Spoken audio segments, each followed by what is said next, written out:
principalmente los aspectos relacionados con la pregunta literal E vinculada con el trabajo por horas, y si quisiéramos compartir algunas reflexiones sobre este tema particular.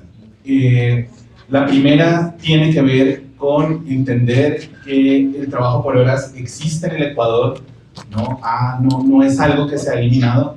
La Constitución establece, digamos, unas condiciones que tratan de evitar la precarización, pero el trabajo existe. Y lo que de alguna manera pretende esta pregunta es formalizar esa ilegalidad existente. Ese es un punto que queremos dejar claro. El segundo punto tiene que ver con la discusión sobre el salario, sobre cuál debe ser el monto del salario por horas y este famoso número de los $3.80 por hora que deberían cubrir de alguna manera las prestaciones sociales básicas.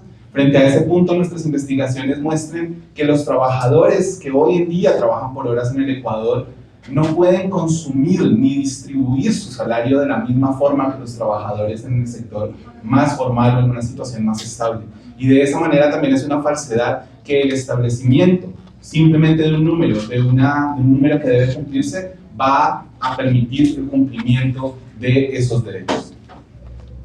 En tercer lugar, es importante darse cuenta además que históricamente, y nosotros hemos venido analizando los datos de la encuesta de empleo, desempleo y subempleo desde el año 2018, nunca los trabajadores por horas han podido superar esa barrera del salario por hora mínimo que se requiere.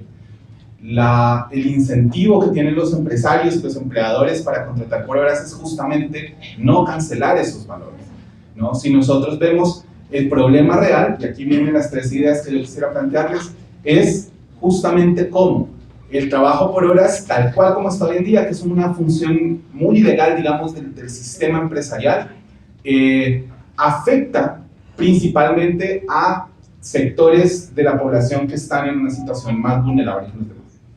El dato principal es que hoy en día el sector de los trabajadores por horas, las personas que trabajan menos de 20 horas a la semana, está compuesto principalmente por mujeres, en una proporción de 2 a 1.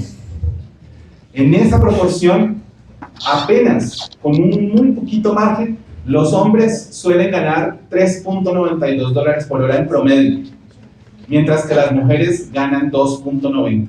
Las mujeres hoy en día están 90 centavos por hora por debajo de lo mínimo que se requiere según esta supuesta versión del Ministerio de Trabajo. Entonces el trabajo por horas afecta principalmente a las mujeres.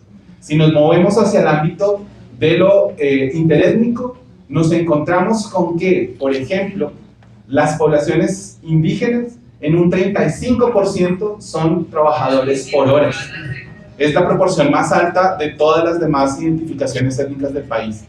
Y a pesar de que en promedio 4 de cada 10 indígenas trabajan por horas, su salario es de $2.15 por hora.